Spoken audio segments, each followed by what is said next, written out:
Hello students, this is Shalini, and in this video we will discuss the multiple choice question of your lesson number 1, the living world. So let's start. As we go from species to kingdom in a taxonomic hierarchy, the number of common characters, अब जैसे ही हम move करेंगे from species to the kingdom in taxonomic hierarchy में हम move करते हैं, तो number of common characters क्या होते हैं? Will decrease, will increase, remain same, may increase और डिक्रीज. तो इसका आंसर क्या होगा? हमेशा वो डिक्रीज ही करते हैं. will decrease. As we go higher from species to a kingdom, the number of common characters goes on decreasing. Lower the taxa, more are the characteristics that the member within taxon share. तो जितना lower होगा उतनी ही ज़्यादा उसमें क्या होंगे? Common features present होंगे. और जितनी हायर कैटेगरी होगी वहाँ पर उतनी ही ज़्यादा डिफ़िकल्ट होगा to determine the relationship of other taxa at same level. So next question number 2. Which of following suffixes used for unit of classification in plant indicate taxonomic category of a family? तो taxonomic category बताने के लिए कौन सा होता है? हम ALEs use करते हैं या ONAE यूज़ करते हैं या AC यूज़ करते हैं या AE यूज़ करते हैं. तो इसका आंसर क्या होगा? AC. ये क्लासिफिकेशन में टैक्सोनॉमिक कैटेगरी को बताने के लिए यूज़ करते हैं. तो इसका आंसर है हमारा C, AC.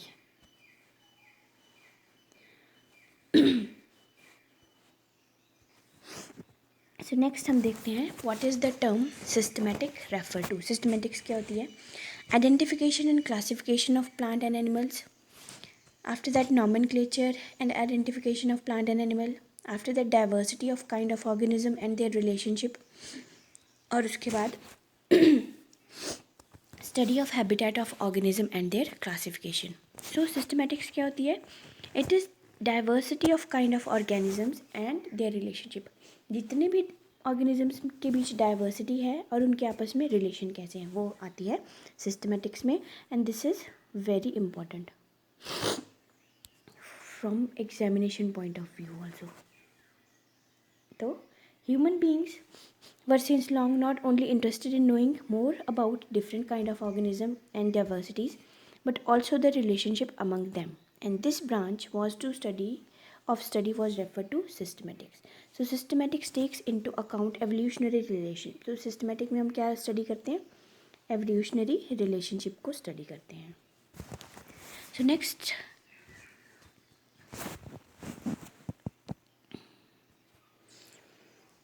नेक्स्ट हम देखते हैं जीनस. तो जीनस क्या रिप्रेजेंट करता है? जीनस रिप्रेजेंट करता है एन इंडिविजुअल प्लांट और एनिमल. सो नहीं, ये ऑप्शन गलत है. अ कलेक्शन ऑफ प्लांट और animal. No, this is not correct. Group of closely related species of a plant और एनिमल. तो इसका ऑप्शन क्या होगा? Answer C, group of closely related species of plant और animal. So genus comprises of a group of species which have more common characters in comparison to species of another genre. यानी कि जो हमारे genus में जो organisms आते हैं, जो स्पीसीज आते हैं, उनके पास ज़्यादा कॉमन कैरेक्टर होते हैं as compare to another genera. Next is your fifth question. The taxonomic unit phylum in a classification of animal is equivalent to which hierarchical level in classification of plant. जो phylum होता है animals के case में वो classification of plant में किसके equal होता है? यानी कि उसको हम एनिमल में फाइलम कहते हैं और प्लांट्स के केस में उसको क्या कहते हैं? तो क्लास कहते हैं, ऑर्डर कहते हैं, डिवीजन कहते हैं या फैमिली कहते हैं. तो इसका आंसर होगा सी, डिवीजन कहते हैं. डिवीजन.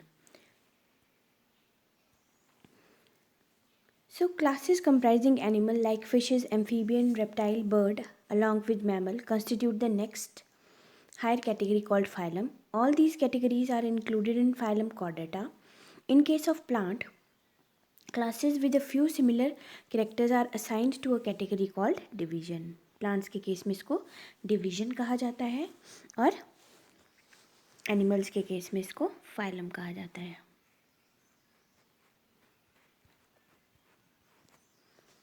और प्लांट्स के केस में इसको डिवीजन कहते हैं।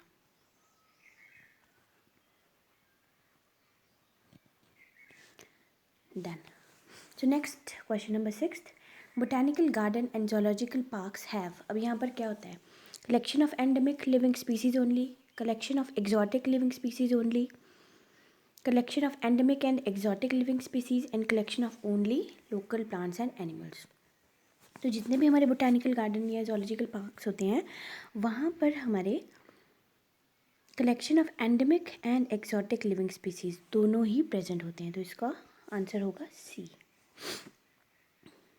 Next, taxonomic key is one of the taxonomic tool in identification and classification of plant and animal and it is used in preparation of, जो taxonomic key होती है ये क्या है, एक taxonomic tool है जिससे हम आइडेंटिफाई करेंगे और उसके बाद क्लासीफाई करेंगे प्लांट्स को या एनिमल्स को। तो इसको हम किसी चीज़ को बनाने के लिए यूज़ करते हैं, मोनोग्राफ बनाने के लिए, फ्लोरा बनाने के लिए, बोथ ए एंड बी या नन ऑफ दीज। तो ऑप्शन होगा इसमें C, both A and B,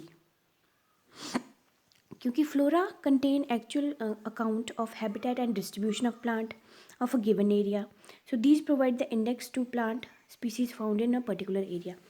क्योंकि जो फ्लोरा होता है उसमें हम फ्लावर्स के बारे में, प्लांट्स के बारे में, उनके एक्चुअल हैबिटेट के बारे में, डिस्ट्रीब्यूशन ऑफ प्लांट के बारे में एक पर्टिकुलर एरिया में पढ़ते हैं, और जो हमारे मोनोग्राफ्स होते हैं या मैनुअल्स होते हैं they are useful in providing information about identical name of species found in an area.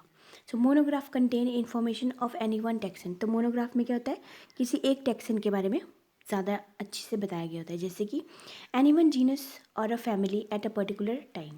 So they also help in correct identification. ठीक है, तो ये इम्पॉर्टेंट है। Next question number 8, all living organism are linked to one another. अब सारे living organism एक दूसरे से लिंक्ड हैं, क्यों? They have common genetic material of same type, उनके पास कॉमन जेनेटिक मटेरियल होगा एक ही तरह का। They share common genetic material but no varying degrees, उनके पास एक जेनेटिक मटेरियल होगा बट कोई वेरिएशन नहीं होगी। All have common cellular organisation, सबकी सेलुलर ऑर्गेनाइजेशन है, या ऑल ऑफ द अबव। तो इसका आंसर होगा बी, कि they share common genetic material but to varying degrees. वो उनके पास कॉमन जेनेटिक मटेरियल होता है बट उसमें थोड़ी सी वेरिएशंस होती है।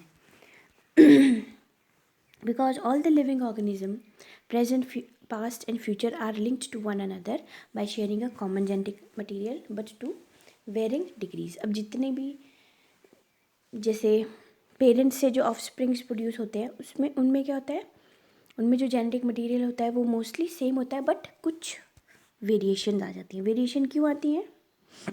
क्योंकि 50% वो पेरेंटल होता है एंड 50% वो मैटरनल होता है।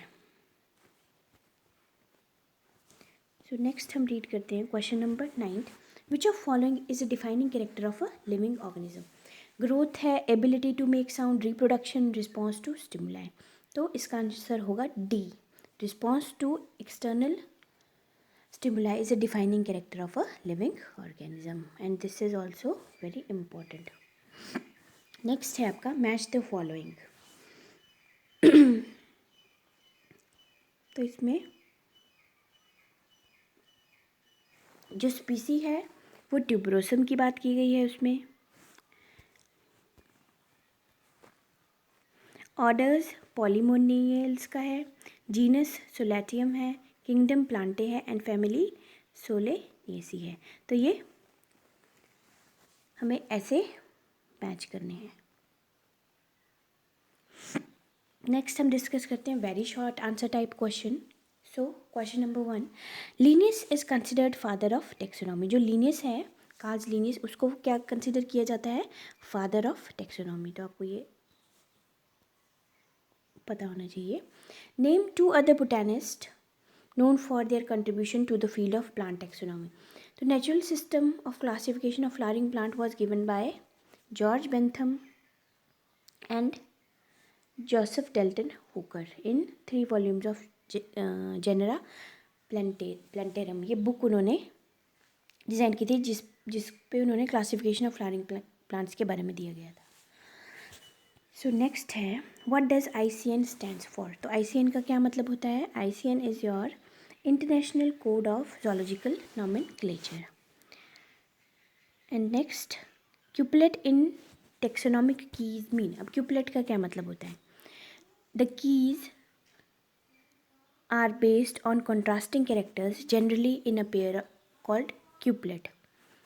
जो कीज होते हैं they are based on contrasting character. की किस में बेस्ड होती है? कंट्रास्टिंग कैरेक्टर, जो कि क्यूपलेट के पेयर में डाली जाती है, जिसको क्यूपलेट कहा जाता है. So it represent the choice made between the opposite option. This result in acceptance of only one and rejection of other. तो ये क्या रिप्रेजेंट करता है? चॉइस जो कि दो अपोजिट ऑप्शन के बीच में रखी जाती है, जिसको एक्सेप्ट किया जाता है और जिसमें से एक को रिजेक्ट किया जाता है. तो ये क्यूपलेट है.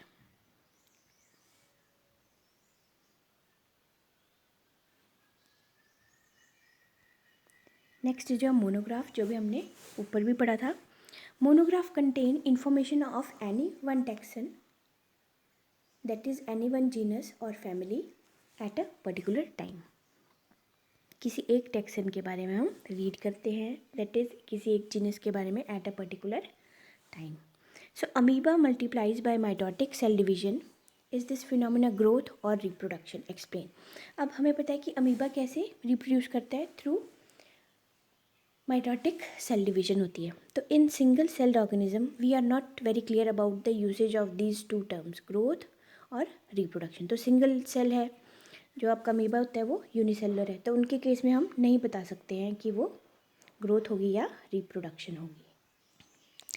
Next is your question number 7th. Which is the largest botanical garden in the world and name a few well known botanical garden in India. So ये भी इम्पॉर्टेंट क्वेश्चन है. The largest famous botanical garden in the world is at Kew में present है ये Royal Botanical garden in London. और largest botanical garden in India is Indian Botanical Garden Shibpur Howrah में है, जो कि कोलकाता वेस्ट बंगाल में है, और national botanical garden institute eight Lucknow. ये इम्पॉर्टेंट है और ये क्वेश्चंस आ भी जाते हैं. तो यहाँ पर आपके क्वेश्चन, वेरी शॉर्ट क्वेश्चन और एमसीक्यूज कंप्लीट हैं. तो आई होप आपको ये समझ में आ गया हो, तो आप इनको नोट डाउन कर लेना. ठीक है, थैंक यू.